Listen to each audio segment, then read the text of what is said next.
brought those in. Are we ready? I see what you're saying. I didn't think that those are like Do I need to, ancient. They were here before, though. you want me to use I didn't know this that. down there when I do those? I'm glad to hear it, though, actually. All right. Let's go ahead and call tonight's meeting to order. Please stand for the Pledge of Allegiance. I pledge allegiance to the flag of the United States of America and to the republic for which it stands, one nation, under God, indivisible, with liberty and justice for all.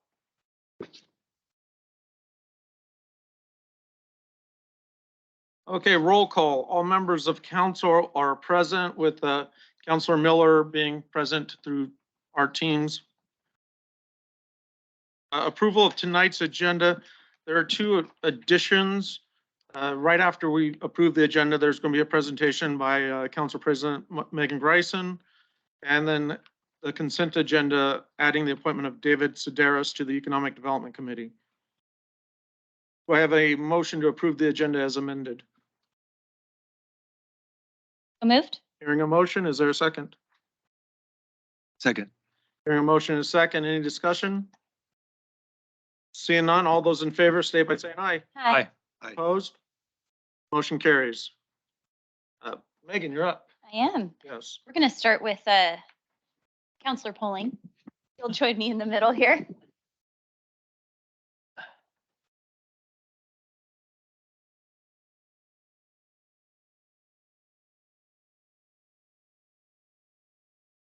So sadly, we have a couple counselors and our mayor who are leaving us.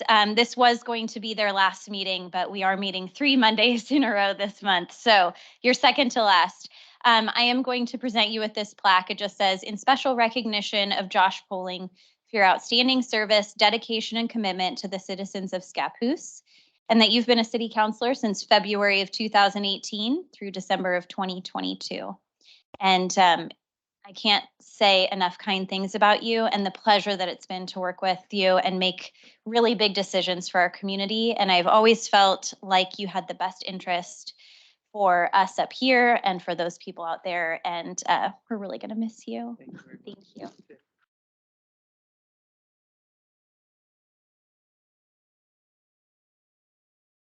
Brandon Lisowski.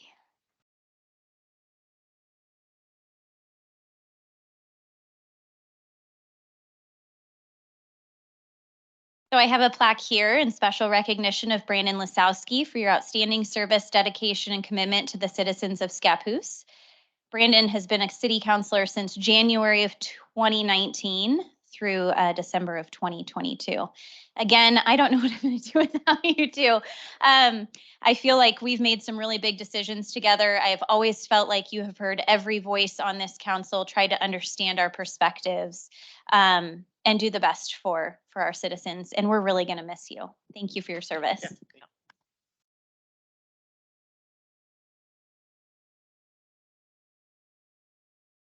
And the last one's the mayor. These dates are a little bit different.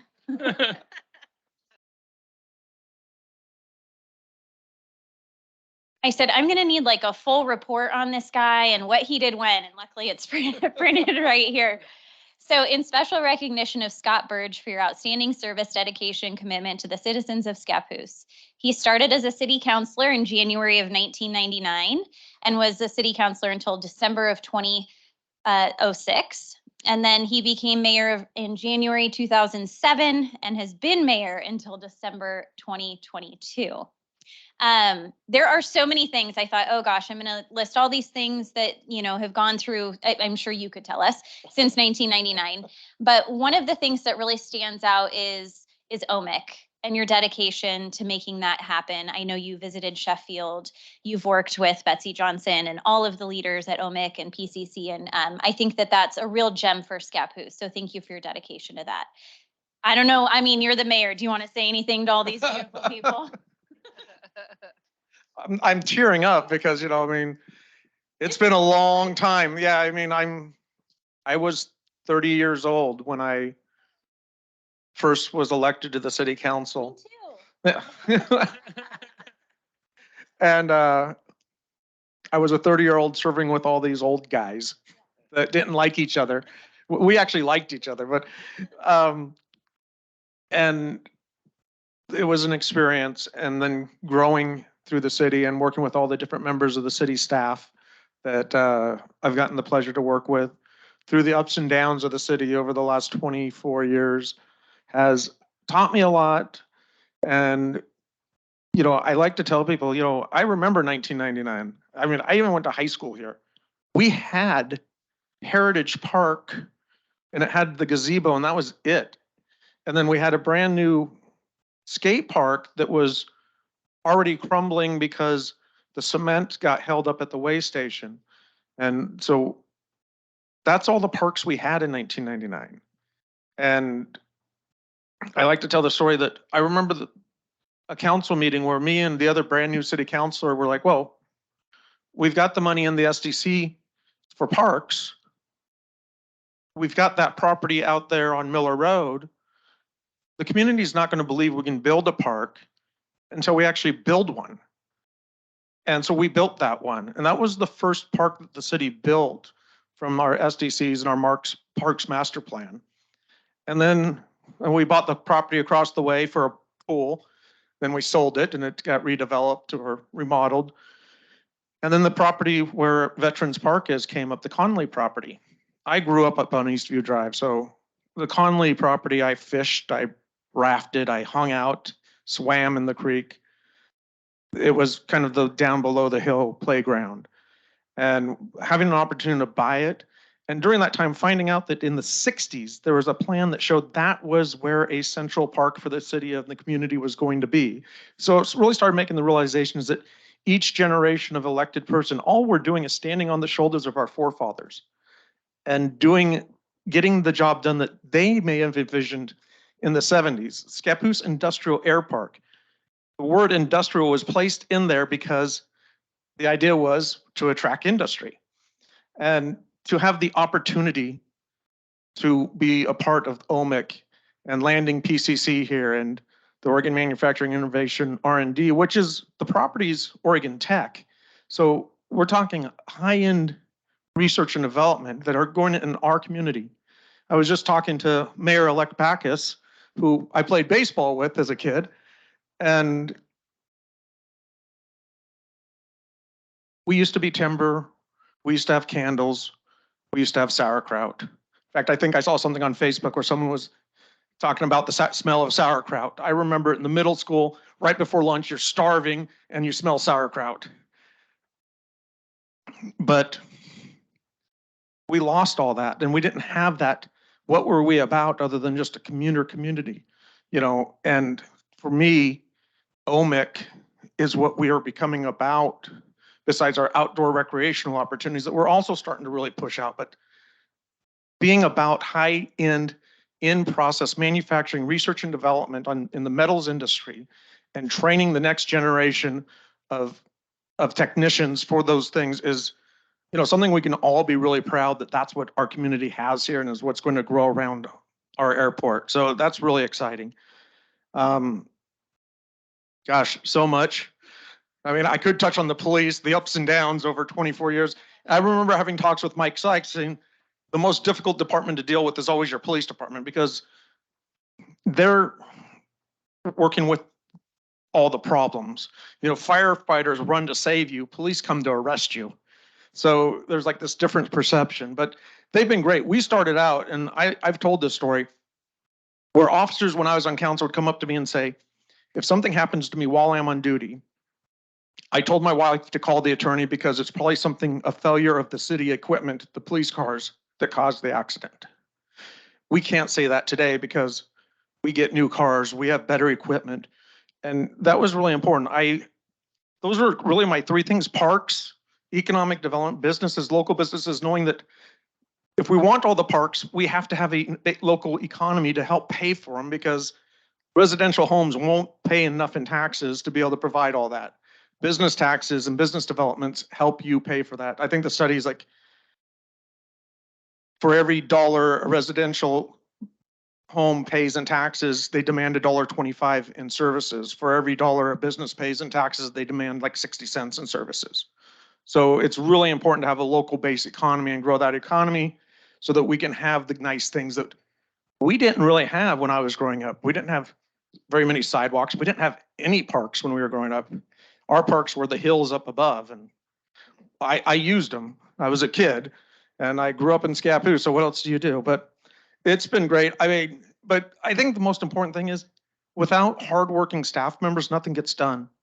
I mean, they dedicate their lives every single day to the city, and I appreciate everything they do. You know, we don't always have to disagree. And I've always came to that whole thing, whether it's staff, community members, members on council. The thing to remember is that if you disagree, it doesn't mean I hate you. We just disagree on that issue, and that's okay. We're allowed to disagree. We need to get back to a world where we're allowed to disagree and still go have a beer. I still owe Joel Halgan a beer because my team won, but we didn't cover the spread. But, you know, I stayed here so long because I've loved the city. My parents raised me here. My brother and sisters grew up here, and I'm the only one left living here, but it's because of that, you know, love of the community I grew up in. And I will always take away from it that doing the best I could do, and every council member, I don't know how many council members I've worked with, but you know, everyone had their heart was in the right place. And I appreciate all of them. And I've appreciated the opportunity to serve for 24 years. It's really been the best part of my life. So thank you. I'm trying not to cry.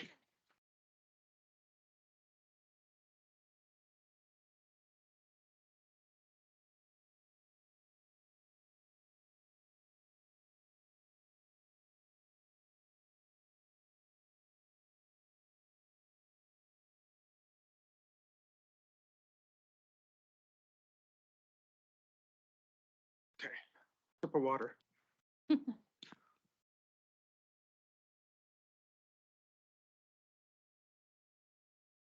Okay, the next item is a public comment, and it's specifically for items not on the agenda.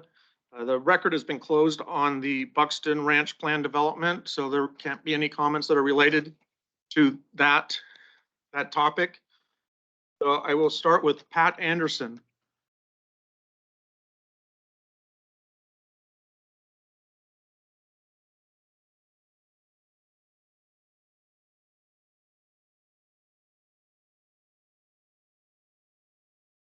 Good evening.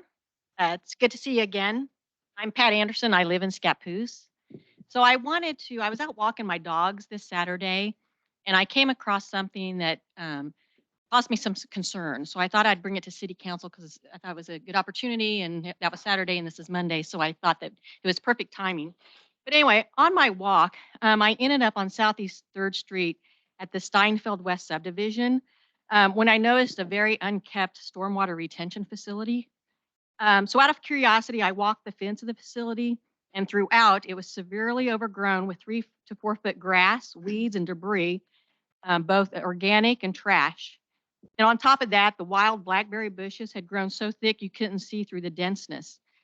By observing the thick, mature stalks and the growth patterns of the blackberry, it was evident that they have been allowed to grow unmanaged for a very long time. I was curious on who was responsible and accountable for the lack of oversight and mismanagement of this important basin for surface water runoff. So on the City of Scappoose website, I found a recorded document under the Steinfeld West Homeowners Association, and it was entitled the Steinfeld West Subdivision Recorded Agreement to Maintain Stormwater Facilities.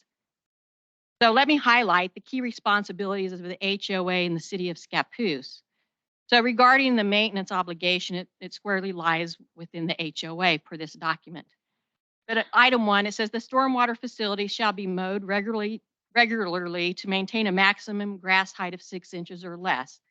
Item 2 says the access to the stormwater facility access gate shall remain free of obstruction at all times, allowing access by the City of Scappoose Public Works Department for inspection, maintenance, and repair.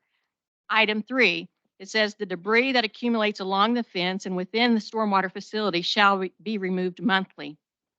Under facility inspections, it said the code declarant who is the HOA, shall inspect the facilities for maintenance and deficiencies in the above maintenance requirements a minimum of twice each year. One inspection shall occur during the period of September 1 to October the 15th, and a second inspection shall occur during the period of April 1 to May 31st. Item 3, under the city inspections.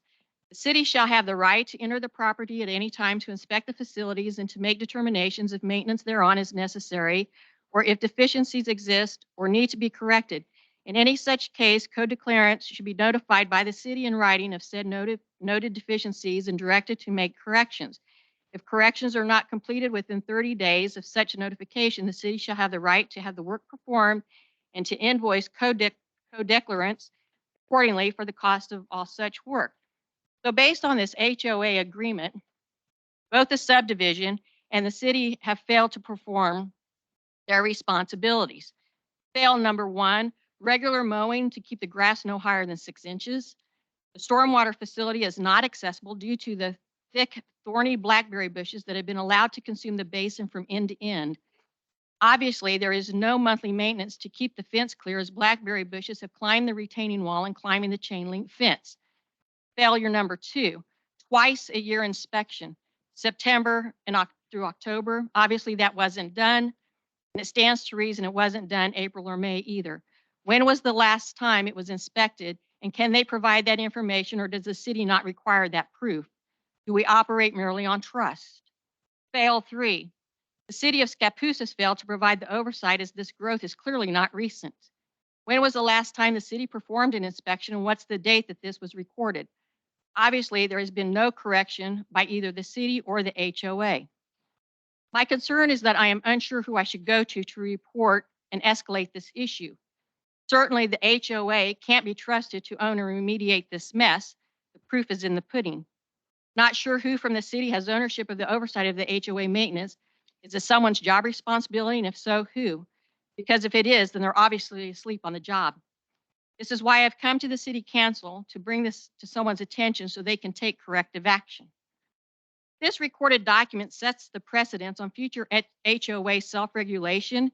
It seems that the recorded document does nothing to ensure that the HOA is acting responsibly and there is zero governance in place to enforce it. So if you step back and look at my concern in broader terms, since a stormwater system has a potential to affect more than just the HOA, it is very disconcerting that the city would relinquish control and accountability to an unelected entity, the HOA. Furthermore, permitting an HOA to self-regulate and be responsible for infrastructure that potentially impacts a community outside of the HOA's boundaries just simply doesn't make sense. So I find myself asking this question. If the city passes the maintenance obligation onto the HOA, will the city also pass the civil liability to the same entity, the HOA, who is not accountable to the public? This is really a bad move for the community. So I'm asking City Council to address this with the city staff to determine where ownership and accountability reside and to consider the questions about how much sense it makes to put the responsibilities on the HOA. And lastly, I just want to ask, can you imagine the ramifications if this was allowed to go unchecked, unmonitored, and unregulated with a subdivision that was built within a floodplain? So I did take pictures, and I'm willing to bring those up so you can see how the overgrowth is and that this has clearly not been maintained. I have also printed the document that I got the information, the criteria on, so I can bring these up and you can pass it around. Are there any questions or? No, I just would hope that staff looks into that HOA.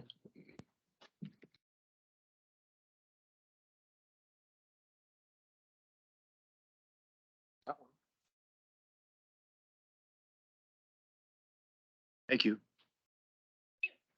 I believe that's one that we can't resolve.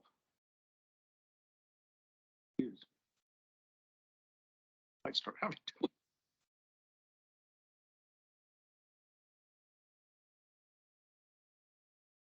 All right.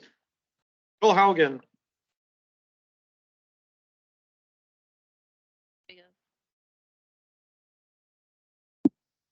I am now. Joel Haugen, Caboose. Good evening, Mayor and councilors. Per a Hathaway conversation with Hathaway Larson attorneys, I've gotten some concerns about the application of the Scappoose Municipal Code and the Oregon Revised Statutes. Specifically, Section 17.162.090 lists the approval authority responsibilities. Hold on, Joel.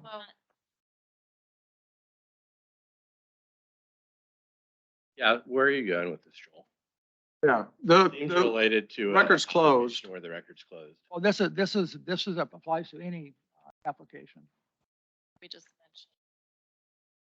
You just mentioned the lawyer representing you in the hearing that it has a record closed in front of the city council.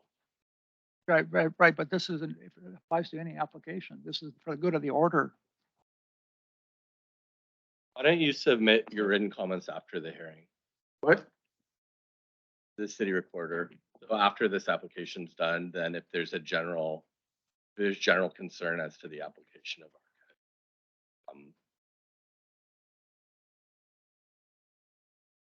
But are you sure you want to do that?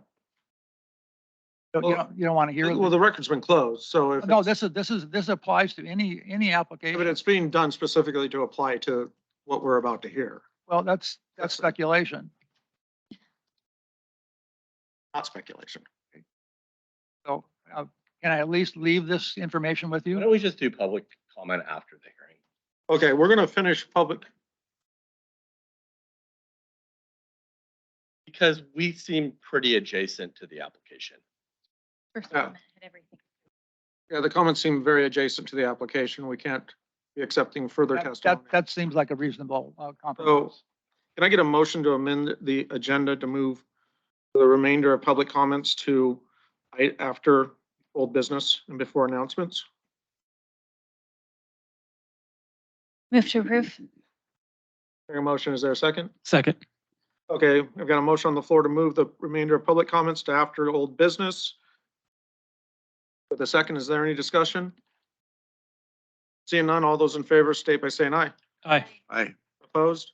Motion carries. All right, I'll back for part two. Consent agenda, reappointment of Sandy Wiggs and Chris Vitron to the Budget Committee and the appointment of David Sedaris to the Economic Development Committee. So moved. Hearing a motion by Counselor Polling. Is there a second? Second. Seconded by Counselor McHugh. Is there any discussion? Seeing none, all those in favor state by saying aye. Aye. Opposed? Motion carries. Old business, ordinance number 909, an ordinance relating to land use, amending the Scappoose zoning map and approving the Buxton Ranch Plan Development Subdivision Conditional Use and Sensitive Development Permit applications. I am continuing the hearing to consider a consolidated application for subdivision plan development overlay zone change conditional use and sensitive lands development permits for the floodplain, wetlands, slope hazard, and fish and riparian corridor. This is a continuation of the December 5th meeting to consider this application. The record is closed and the council closed the hearing prior to the end of the last meeting to allow council to deliberate the matter tonight. Does any council member wish to declare any ex parte contacts or conflicts of interest regarding this matter? Council President Greisen. During the last meeting, I received text messages during the evening from a audience member. The information sent has no effect on my decision. I also just heard a public comment that shared information about something that is shared in the application regarding stormwater. That comment does not affect my decision. And I was included in an email with city staff and our lawyer with Counselor Santiago, who has since recused herself, but the information that she shared in that email with me and staff does not affect my decision.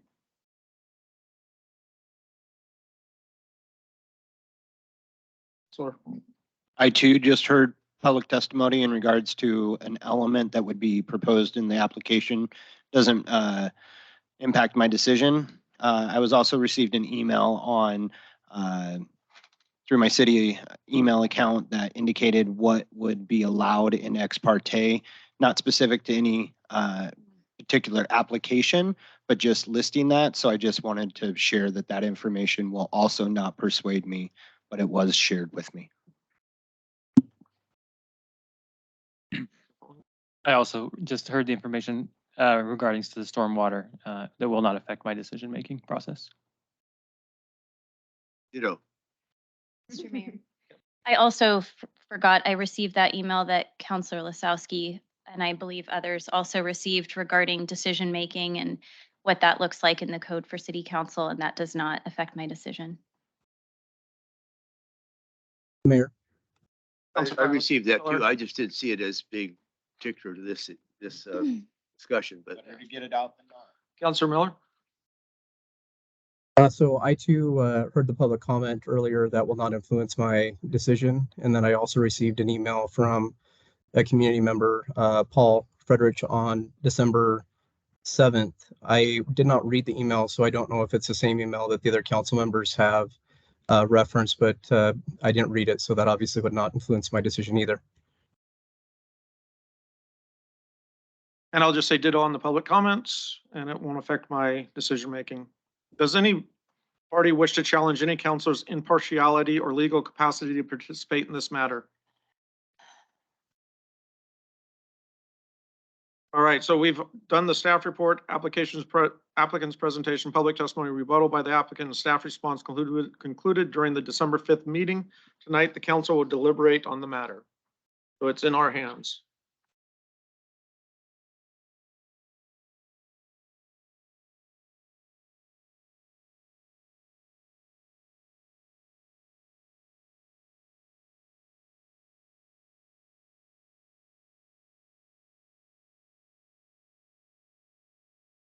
Any comments by council?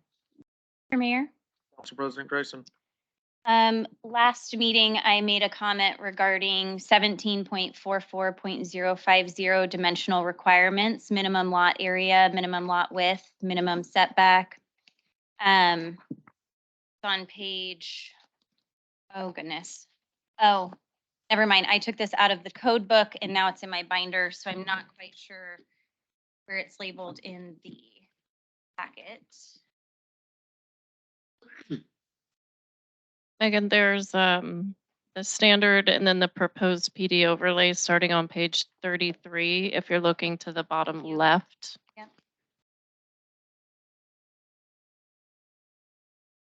All right. So starting on page 30, actually, where it starts 17.44 R1 low density residential, it goes on to page 31. These are requirements. And then next to it in the column over, it shows the proposed PD overlay and how those two coincide. Again, on page 33, those findings, that chart is there again. Since that last meeting, I've had some more time with the information, looking over our code and the application, and the lot size continues to give me some pause. And I'd like to open that up. I don't know if Peter, you have any, or Lori. Oh, okay. One of the arguments that was raised by the applicant in front of the planning commission, and is what's referred to as needed housing, which is 4S 197. So if this is something that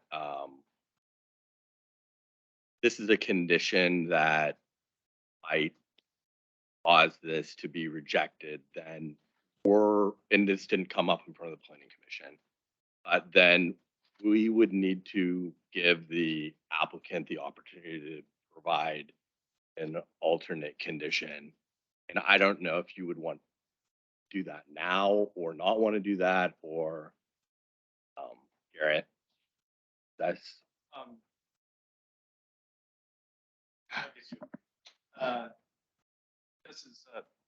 This is one that if we don't give them the opportunity, then it would be an automatic remand. So Mayor Burge, President Greason, I'm going to speak now only to a procedural issue and not to the substance of the application.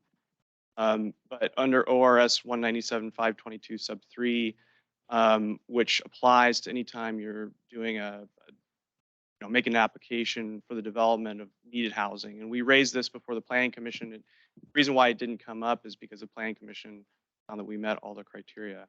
What that statute says is that if it has been determined by the decision maker essentially, and I don't have it right in front of me, but I'm paraphrasing here, that we are, as the applicant, have the right to offer a condition of approval that would bring the application into conformance with whatever the council decides their code requires.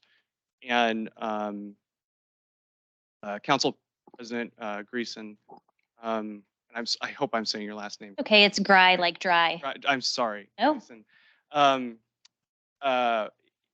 It's what would be helpful to us, and the reason why I say this is because thus far we have a staff report that has concluded unambiguously that we meet all the criteria, and the Planning Commission concluded the same. So instead of me trying to guess at what you might believe we are not meeting, what may be helpful to us is that if the council decides we're not meeting one of the criteria, for example, the lot size that we get through the PUD, tell us that, and you can tell us that through staff or directly, however you'd like to do it, so that we have an opportunity to consider that, and if we can, offer a condition that may or may not satisfy that.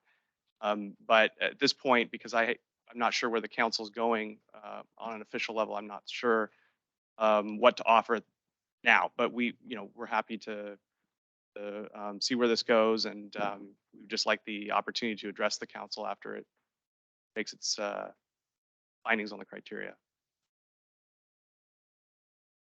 So I'd like to say to my fellow counselors that the proposed, on page 31 of the packet, under chapter 17.44,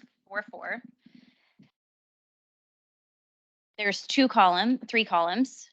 Says the dimensional requirements, the requirement, and then what's proposed by the overlay, the plan development overlay.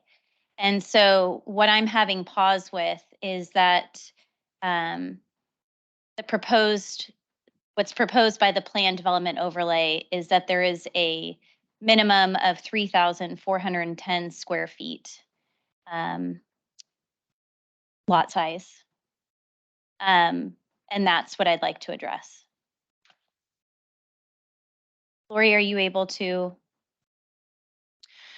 Yeah, I would just say I know last time during the hearing you had mentioned a preference for 6,000 square foot lots. And I just want to provide a little context, I guess, for council in thinking about that.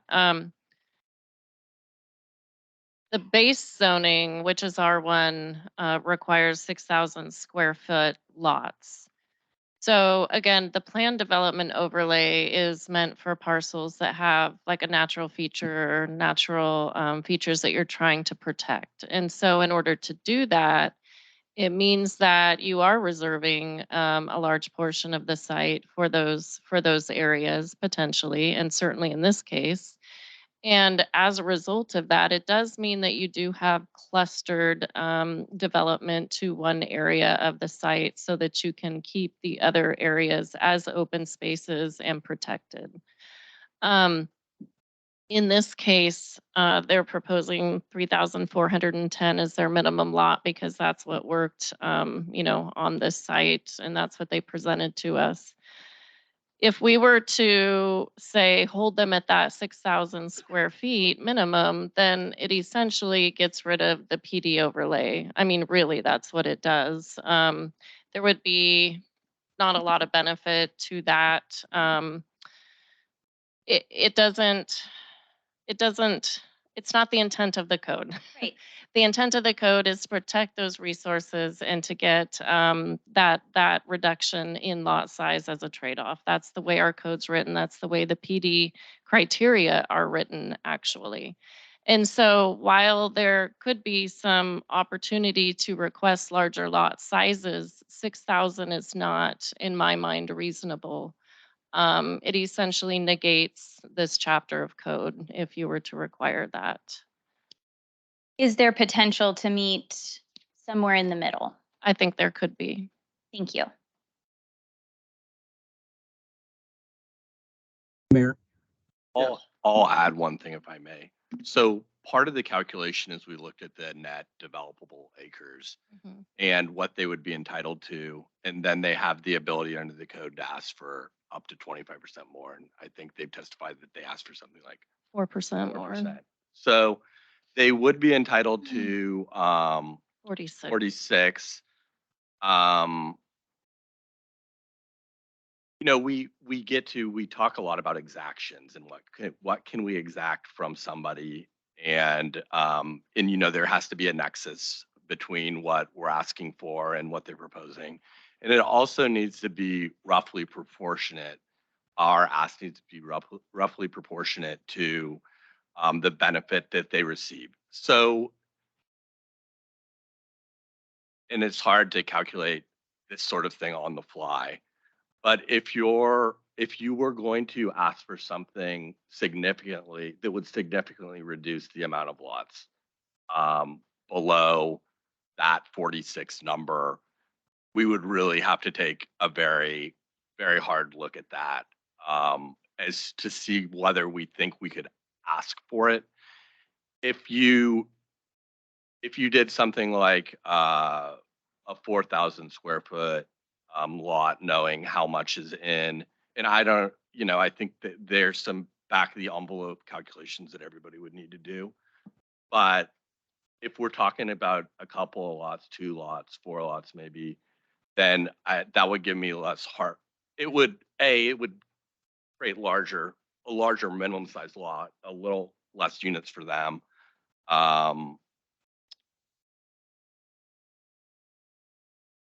Yeah, things to consider. So that's on the table. Thank you. Yes.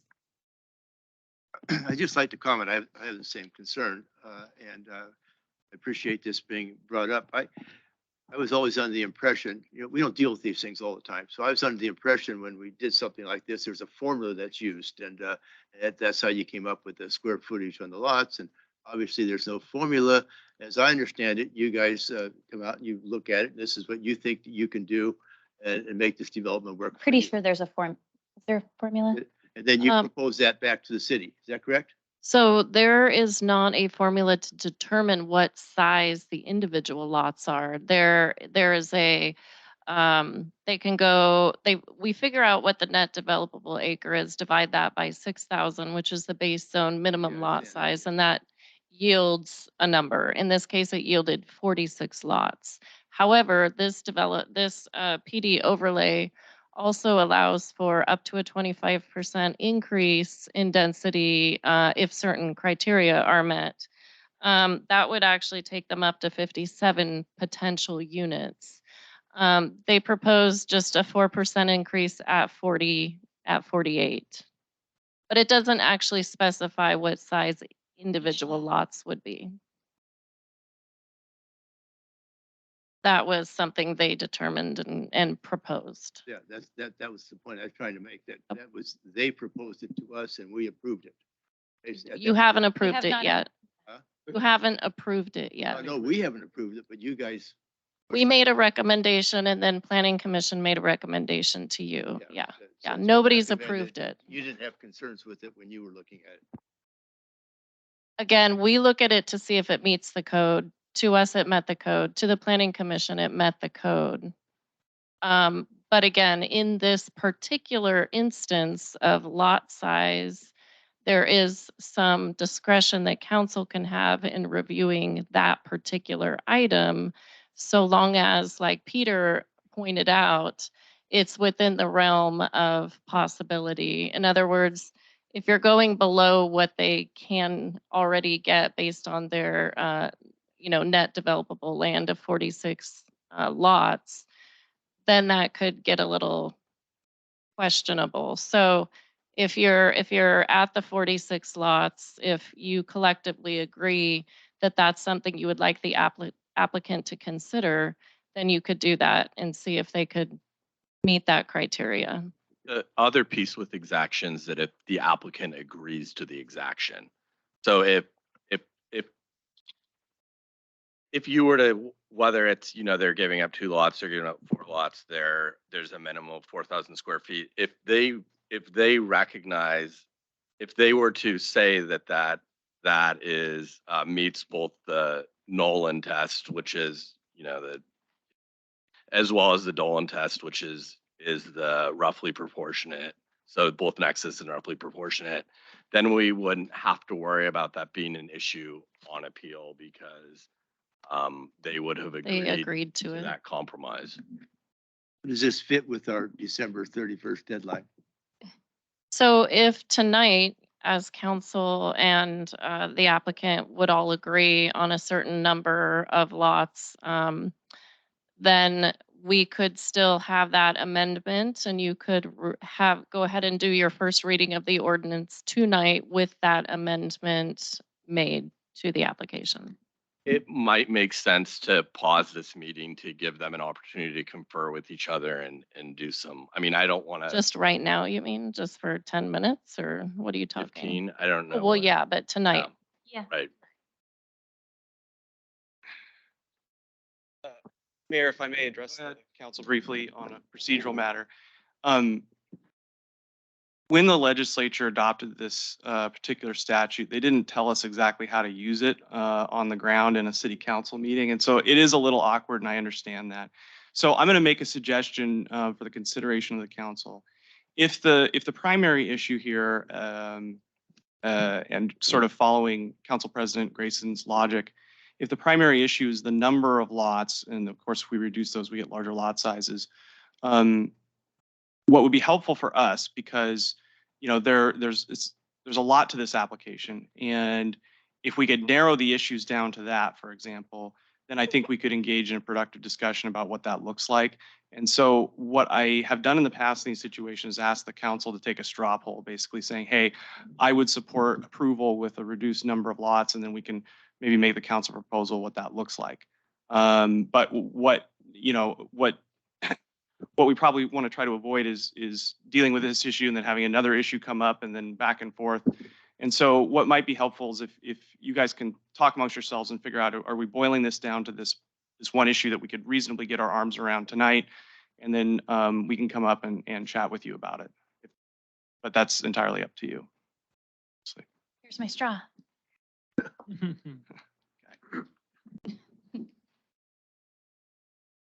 Mayor, Councilor Miller.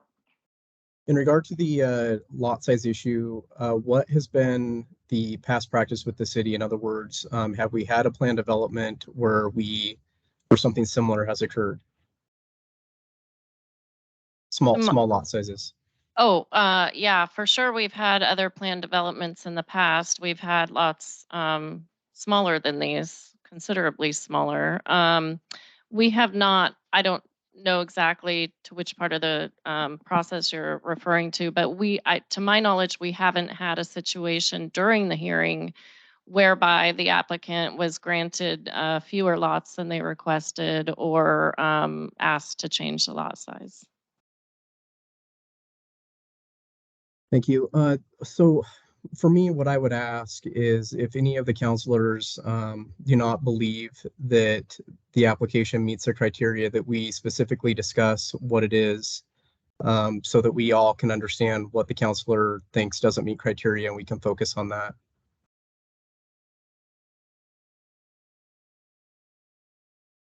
Counselors?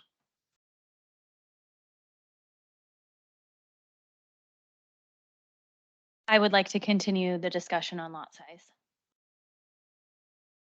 Councilor I Pulling? think the issue is more the lot size than it is the number of dwellings.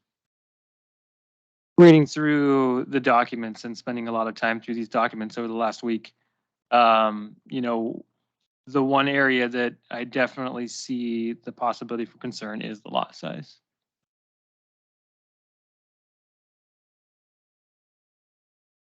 Sir? Was that Does Miller, Counselor Miller? your thoughts, Counselor Miller, on lot size? Yeah, I'm willing to have further discussion about it. I think the dialogue will be helpful on that topic. Support further discussion as well. We could reopen the record for the very limited purpose of the lot size discussion with the applicant. Again, We need to. yeah, we would need a motion for that, and I think they would probably benefit from a few minutes to, I mean, as he said, the legislature really did not give us any guidance on how to use this tool. And so, on that, we're in complete agreement. So, hopefully, I would like to confer with Lori as well. So if we can take 15, that'd be great. Okay. We agree to take 15. I move that we take 15 and that, Real quick, does anybody else have any other things so that we're not taking 15 prior to Yeah. any other issues? At this, Are there any other issues? Is it just lot size? and that we open the record when we return. That's that first. For the limited wanted to purpose of discuss having the conversation with the applicant, because I just want to make sure that So I have a motion just to take a 15-minute break. Any second? second. All those in favor? Aye.